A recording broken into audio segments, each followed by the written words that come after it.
नमस्कार, मैं हूं मनोज मनु। आप देख रहे हैं इंडिया न्यूज और इंडिया न्यूज में आज हम शिक्षा पर बात करेंगे। शिक्षा पर इसलिए बात करेंगे क्योंकि केंद्र सरकार की नई शिक्षा नीति पर बहुत कुछ काम हो रहा है। तमाम ऐसे शिक्षा जगत से जुड़े हुए विद्वान हैं जो ये शिक्षा नीति बना रहे हैं। शिक्षा नीति कैसी है, क्या असर पड़ने वाला है, युवाओं के लिए ये कितनी महत्वपूर्ण है, ये बात करने के लिए देश की जो नई शिक्षा नीति है उससे ही जुड़े हुए एक विद्वान हैं आलोक चक्रवाल जी, जो कि गुरु घासीदास सेंट्रल यूनिवर्सिटी के वीसी भी हैं, कुलपति भी हैं। उनसे हम चर्चा करेंगे। आलोक जी, आपका स्वागत है इंडिया न्यूज पे। नमस्कार मनोज जी। नई शिक्षा नीति को लेकर दिल्ली में एक बैठक और उस बैठक से जुड़ा हुआ एक समिति जिसमें आपकी चर्चा हुई है। ये नई शिक्षा नीति क्या है, क्या कहती है नई शिक्षा नीति और आने वाली पीढ़ी के लिए ये कितनी महत्वपूर्ण है? मनोज जी, बड़ा अच्छा प्रश्न है। राष्ट्रीय शिक्षा नीति 2020 अपने आप में एक क्रांतिकारी दस्तावेज है और देखा जाए तो यह भारतवर्ष को विकास के सुपर एक्सप्रेस वे पे ले जाने वाला एक कागजात है, दस्तावेज जी। 29 जुलाई 2020 को इसका इम्प्लीमेंटेशन पूरे भारतवर्ष में कर दिया गया। एक नीतिगत दस्तावेज के रूप में इसे लाया गया। चूंकि शिक्षा कॉन्करेंट लिस्ट में आता है तो राज्य और केंद्र की सरकारें अपनी अपनी तरह से इसको लागू करने के लिए स्वतंत्र हैं, परंतु यह शिक्षा नीति कई मायनों में अपने आप में इसलिए नवीन है और क्रांतिकारी है क्योंकि ये पूरी शिक्षा की व्यवस्था में आमूलचूल परिवर्तन करती है। जैसे कि पहली बात तो ये कही गई कि यह शिक्षा के ऐसे मॉडल को प्रमोट करेगी जिसमें अनुभवजन्य ज्ञान पर बल दिया जाएगा, यानी लगभग 50% शिक्षा अनुभव से सीखा जाएगा, क्लासरूम में नहीं। आपको काम करके देखना पड़ेगा। जैसे अगर रूरल टेक्नोलॉजी या एग्रीकल्चर का काम है तो बच्चा फील्ड में काम करेगा, हॉर्टिकल्चर का काम है तो बच्चा बागबानी करेगा। और अलग अलग क्षेत्रों में, इवन कला के क्षेत्र में, कॉमर्स या विज्ञान के क्षेत्र में और टेक्नोलॉजी और इंजीनियरिंग के क्षेत्र में हर जगह अनुभव की बात कही गई। और दूसरा ये कहा गया कि एकेडमिक बैंक ऑफ क्रेडिट एक ऐसी सुविधा देती है जिसमें एक विद्यार्थी अनेक विश्वविद्यालयों से एक साथ पढ़ाई कर सकता है। जैसे अगर वो चाहे कि साइकोलॉजी का कोर्स दिल्ली विश्वविद्यालय में बहुत अच्छे से पढ़ाया जाता है तो वो दिल्ली विश्वविद्यालय से साइकोलॉजी का कोर्स पढ़ाई करेगा और उसका जो क्रेडिट है वो अर्न होकर के उसके एकेडमिक बैंक ऑफ क्रेडिट में जमा हो जाएगा। 10 कोर्सेज मान लीजिए उसने दिल्ली विश्वविद्यालय से पढ़े और उसका मन अब पंजाब यूनिवर्सिटी चंडीगढ़ से पढ़ने का मन है तो कुछ कोर्सेज वहां से इकट्ठा कर सकता है, कुछ कोर्सेज वो कलकत्ता यूनिवर्सिटी से ले सकता है, कुछ कोर्सेज वो आईआईटी से ले सकता है। और इन सारे कोर्सेज को मिलाकर मान लीजिए अगर ग्रेजुएशन की ऑनर्स डिग्री देने के लिए 150 क्रेडिट की आवश्यकता है तो जिस दिन वो 150 क्रेडिट अपना आवश्यक इकट्ठा कर लेता है उस दिन वो अपने होस्ट इंस्टीट्यूशन से कह सकता है कि मुझे डिग्री दीजिए और वो यूनिवर्सिटी या इंस्टीट्यूशन उसको एकेडमिक बैंक ऑफ क्रेडिट से उसके सारे क्रेडिट रिडीम करके उनको डिग्री दे सकती है। मतलब ये बाउंडेशन खत्म हो गई। पहले ये होता था कि आपको इस यूनिवर्सिटी से इसी सब्जेक्ट में करना है, अब स्वतंत्र हैं। बहुत बड़ा दायरा हो गया है कि आप जो सीखना चाहें सीखें, आप इस मामले में पूरी तरह से स्वतंत्र। आप इसको इस तरह समझिए कि पहले का एजुकेशन एक फिक्स थाली था और अब ये कैफेटेरिया अप्रोच हो गया है।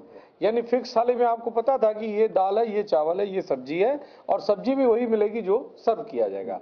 अब यहाँ पर अगर मान लीजिए एक प्रकार का दाल मान लीजिए नहीं पसंद है आपको, अरहर की दाल नहीं, आपको हाँ अला काट है, तो आप जिस तरह का दाल खाना चाहे, आप जिस तरह की सब्जी खाना चाहे, जिस तरह की रोटी खाना चाहे, जिस तरह का पुलाव या चावल खाना चाहे, रायता, सलाद जो लेना चाहे, अगर मान लीजिए आप केवल दाल खा करके पेट भरना चाहते हैं, सारी सुविधा इसमें है आपको। तो ये एक ऐसी शिक्षा नीति है जिसमें विद्यार्थी अपने अभिरुचि के साथ पढ़ाई करेगा। जैसे पहले हम कहते थे मान लीजिए एक स्टैंडर्ड ग्रेजुएशन की डिग्री में मान लीजिए बीएससी कर रहा है तो बच्चे को कहते थे बीजेडसी यानी बॉटनी जूलॉजी केमिस्ट्री या पीएमसी फिजिक्स मैथ्स केमिस्ट्री। अब अगर मान लीजिए बच्चा ये कहता है कि हम फिजिक्स और मैथ्स तो पढ़ेंगे मगर केमिस्ट्री नहीं पढ़ना चाहते, उसकी जगह मैं संगीत पढ़ना चाहता हूँ, तो उसकी फ्रीडम है। क्या बात है। अगर वो कहेगा कि नहीं मैं इसके साथ मैं योग करना चाहता हूं तो योग का भी अब आपको मार्क्स मिल रहा है। एनएसएस भी एक सब्जेक्ट की तरह पढ़ाया जा रहा है, एनसीसी भी एक सब्जेक्ट की तरह पढ़ाया जा रहा है। तो यह शिक्षा नीति उन सभी चीजों को आपके क्रेडिट में कन्वर्ट करती है जिससे आप कुछ सीखते हैं। अब जैसे मान लीजिए एक बच्चा पढ़ाई के साथ साथ बहुत बढ़िया म्यूजिक बजाता है म्यूजिक सीखता है, तो अगर म्यूजिक का काम कर रहा है उसकी भी क्रेडिट उसको मिल सकती है। हमने अपने और वो आपकी डिग्री में जुड़ जाए। हाँ, डिग्री में जुड़े। हमने अपने विश्वविद्यालय में सोशल वर्क डिपार्टमेंट में वृद्धों को, बुजुर्गों को एक सोशल सर्विस के लिए हमने एक हेल्पलाइन चालू की। बच्चा उस किसी बुजुर्ग के पास मेडिकल इमरजेंसी के लिए जाएगा, मान लीजिए बुजुर्ग का मन नहीं कर रहा है, उसको चाय पीने के लिए आपके साथ बैठना है, वो जाएगा, उनके साथ बैठेगा, अपने सामाजिक दायित्वों को निभा रहा है। उसका नाम हमने रखा है GGV श्रवण लाइन जी। अगर वो निश्चित मात्रा में उस बुजुर्ग के पास समय बिताता है तो उसको हम NCRF नेशनल करिकुलम फ्रेमवर्क के अनुसार उसको, मान लीजिए अगर वो 40 घंटे वहां बिताता है तो उसको हम एक क्रेडिट देंगे। तो इस तरह के क्रेडिट की भी व्यवस्था हमने की है। तो एक्स्ट्रा करिकुलर और को करिकुलर एक्टिविटीज को भी इसमें शामिल किया गया जी। ये इस शिक्षा नीति का बेसिक उद्देश्य ये था कि हम नौकरी मांगने वालों को पैदा ना करें, बल्कि नौकरी देने वालों को पैदा करें, जिसका जिक्र देश के प्रधानमंत्री भी करते हैं। और हमें जॉब क्रिएटर्स की आवश्यकता है, जॉब सीकर्स की आवश्यकता नहीं है। और इससे उद्यमिता बढ़ेगी और वोकेशनल और फॉर्मल एजुकेशन को, दोनों को साथ में लाया गया जी। अब अगर मान लीजिए कुम्हार का बच्चा कुम्हारी अगर सीख लेता है तो वो बहुत अच्छा काम कर सकता है, बिजनेस कर सकता है। और वही चीज बार्बर का बेटा अपने पिताजी के पास नहीं सीख पाता था, और आज आप देख लीजिए सलून बिजनेस कितना बड़ा फल फूल रहा है, उसके लिए इंस्टीट्यूट खुल रहे हैं। तो वो इंस्टीट्यूट ना तो डिग्री देते, केवल उनको कला सिखाते हैं, कौशल सिखाते हैं, डिग्री नहीं मिलती है। यह शिक्षा नीति ये कहती है कि हम इस कौशल के लिए आपको डिग्री देंगे, क्रेडिट देंगे। एक बड़ा परिवर्तन शिक्षा में होने जा रहा है, और जिसका जिक्र देश के प्रधानमंत्री नरेंद्र मोदी भी हर बार करते हैं। वो कहते हैं कि जनाब, आप नौकरी देना सीखिए, आप नौकरी मत खोजने के जुटिए। और जिस तरीके से जो शिक्षा का दायरा है, रोजगार का दायरा, अगर शिक्षा का दायरा बड़ा हो जाएगा, खुल जाएगा, वो कैनवस बड़ा हो जाएगा, तो तमाम सारी चीजें बड़ी भी हो जाती हैं। आलोक जी, आप छत्तीसगढ़ में, छत्तीसगढ़ में कहा जाता है कि आदिवासी समुदाय बड़ा है, और गुरु घासीदास यूनिवर्सिटी है, सेंट्रल यूनिवर्सिटी है। आपको लगता है कि छत्तीसगढ़ में जो शिक्षा है, पिछले सालों में उतना ध्यान उस पर नहीं दिया गया था? फिलहाल किन परिस्थितियों में, किन स्थितियों में, किन संसाधनों के जरिए, किन योजनाओं के जरिए वहां की शिक्षा को और बड़ा किया जा सकता है? देखिए, छत्तीसगढ़ संभावनाओं से भरा हुआ प्रदेश है, और मेरा अनुभव ये कहता है कि छत्तीसगढ़ के लोग काफी सीधे और सरल स्वभाव के हैं जी। और वो प्रत्यक्ष रूप से आप में विश्वास करते हैं। तो सरकार की जो भी योजनाएं हैं, चाहे कौशल विकास की बात हो, स्किल डेवलपमेंट की बात हो, वोकेशनल ट्रेनिंग की बात हो, डिस्टेंस लर्निंग की बात हो, ऑनलाइन ODL की बात कर रहे हैं हम, और राष्ट्रीय शिक्षा नीति में जैसा कि मैंने आपको एकेडमिक बैंक ऑफ क्रेडिट की बात बताई, तो इसमें भी एक चीज जो बताना मैं आपको रह गया कि अब पहले क्या होता था कि मान लीजिए आपने 1 वर्ष की पढ़ाई की और उसके बाद आपने पढ़ाई छोड़ दी, तो वो आपका 1 वर्ष व्यर्थ चला जाता था। अब ऐसा नहीं है। आपको एकेडमिक बैंक ऑफ क्रेडिट में 7 साल के लिए आपको रजिस्ट्रेशन का मौका मिलता है। यानी आपने मान लीजिए पैथोलॉजी का कोई कोर्स कर लिया, 1 साल के लिए पढ़ाई की, आपको सर्टिफिकेट मिल गया, आपने प्रैक्टिस की, फिर आपका मन किया, फिर आकर के पढ़ाई किया, फिर 6 महीने पढ़ाई की, तो जिस दिन आपके क्रेडिट पूरे हो जाएंगे, मल्टीपल एंट्री एंड एग्जिट, आप कई बार प्रवेश ले सकते हैं, जो विदेशों में पहले से था, हमारे यहाँ अब आया है।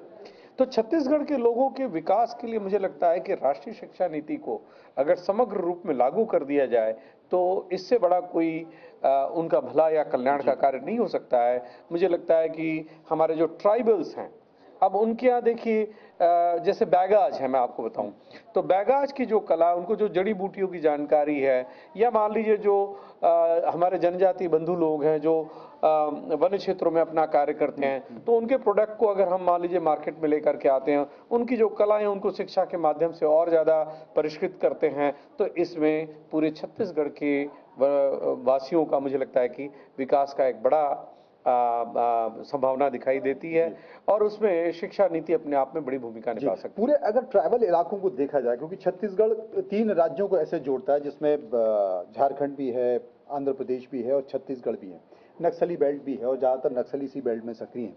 आपको लगता है कि छत्तीसगढ़ के लोगों में, युवाओं में एक अपार क्षमता है स्पोर्ट्स को लेकर, ओलंपिक को लेकर, लेकिन उस तरीके से वहाँ पर वो संसाधन या उस तरह के इंस्टीट्यूट डेवलप नहीं हो पाए? देखिए, मैं तो समझता हूँ कि जितनी संभावनाएं हमारे जनजाति या वनबंधुओं में है स्पोर्ट्स को लेकर के, वो शायद शहरी क्षेत्र के लोगों में उतना मेरा ऐसा मानना है कि क्योंकि उनमें एक प्राकृतिक कुदरती वातावरण में रहते हुए वो अपनी शारीरिक क्षमताओं को बहुत ऊंचे लेवल तक ले जाते हैं। चाहे वो अगर उनका तीर कमान की बात कर ले, आर्चरी की बात कर ले, पहाड़ों पे चढ़ने की बात कर ले, और उनमें एक अलग कुदरती ईश्वरीय दत्त उनमें क्षमता है। अगर उनमें हम थोड़ा सा निखार लाएं तो मैं समझता हूं कि एथलेटिक्स में भारत दुनिया में, चाहे वो ओलंपिक्स की बात हो, चाहे ओलंपियाड की बात हो, चाहे इंडिविजुअल चैंपियनशिप की बात हो, उनमें भारतवर्ष बहुत अच्छा कर सकता है। अभी तक तो ऐसा कोई प्रयास नहीं हो कि आपकी यूनिवर्सिटी ऐसा कोई प्रयास कर रही है? हमने एक योजना तो जरूर बनाई है, पर चूंकि उस योजना की लागत काफी बड़ी है और मैं अभी इस खोज में हूं कि मुझे कोई सहयोगी मिल जाए तो हम अपने यहाँ लगभग 32 खेलों के लिए एक state of the art infrastructure खड़ा करना चाहते हैं, और जिसमें हमारी योजना ये है कि निःशुल्क रूप से ऐसे बच्चों को जनजातीय क्षेत्रों से ला करके अपने यहाँ उनको ट्रेनिंग दी जाए, जिन बच्चों में क्षमता है और जो आगे जा करके खेलों में अच्छा काम कर सकते हैं। परंतु इसके लिए हमें आर्थिक रूप से सहयोग, केंद्र का सहयोग, आर्थिक, मैं सरकारी बात तक ही लिमिटेड नहीं हूं, वो सरकार से भी मिल सकता है, समाज सेवी संस्थाओं से भी मिल सकता है, खेलों के प्रति जिन संस्थाओं का अपना एक लगाव है वो भी आ सकती हैं। पर मैं इतना निश्चित रूप से कह सकता हूं कि अगर इस योजना में अगर निवेश होता है तो इसका 100% परिणाम आने वाले 5 वर्षों में मिल सकता है, ये मैं निश्चित बता सकता हूं। आलोक जी की एक खासियत है, आलोक जी काशी के रहने वाले, काशी उनका जन्म स्थान है और इनका कर्म स्थान गुजरात रहा है। गुजराती भी बहुत अच्छी आती है और इन सब के बीच जो इतने प्रदेशों में घूमकर एक काव्य डेवलप हुआ है, विकसित हुआ है। आप बहुत अच्छे कवि भी हैं, आपकी किताबें भी आई हैं, आपने कविता भी लिखी और हाल ही में किताब आने वाली है काशी पर, क्या है? आपने एक दूसरे पहलू को छेड़ दिया है जी। काव्य की मेरी कोई ट्रेनिंग नहीं हुई है। इसकी थोड़ी सी बैकग्राउंड ये है कि चूंकि मैं अपने अकादमिक कार्यों के लिए मेरी यात्राएं बहुत होती रहती हैं, तो एयरपोर्ट्स पे या जहां ट्रैवल के स्थान है वहां पे कई बार वेटिंग में या फ्लाइट में समय काफ़ी रहता है जी। तो उनका सदुपयोग मैं कुछ लिख करके कर लेता हूं। तो इसी तरह कुछ पंक्तियां लिखना शुरू किया, धीमे धीमे वो पंक्तियों की संख्या बढ़ती गई। सन 2018 में एक बार मैंने काशी की कुछ लाइनें लिखी, कोई यह राशि कोई वह राशि, बसते हैं आकर सब काशी, कोई ढूंढ रहा है मृत्यु यहाँ, कोई जमकर जीता है काशी। तो इस तरह की कुछ 2-4 लाइनें लिखी और हमारे कुछ साहित्य के गुरु लोग हैं उनको हमने दिखाया, तो उन्होंने कहा कि आलोक जी लाइन अच्छी है, इसको और विस्तारित करिए। तो लगातार 5 साल तक मैं इस पर काम करता रहा और अब जाकर के काशी अपने मूर्त रूप लेने की परिस्थिति में आ गई है। पुस्तक तो छप गई है, विमोचन होना उसका बाकी है। तो काव्य के लिए मैं कोई प्रशिक्षित व्यक्ति नहीं हूँ जी, ये मेरे खाली समय का सदुपयोग है जिसको मैंने किया। इसके पहले मेरी एक कविताओं का संग्रह प्रतिबिंब प्रकाशित हो चुका है और इसके पश्चात अभी 3 और काव्य संग्रह अपने प्रकाशन के दौर में चल रहे हैं, जिसमें एक का नाम भारवी है और एक का नाम तृष्णा है और एक तीसरी पुस्तक का नाम अभी निश्चित करना बाकी है।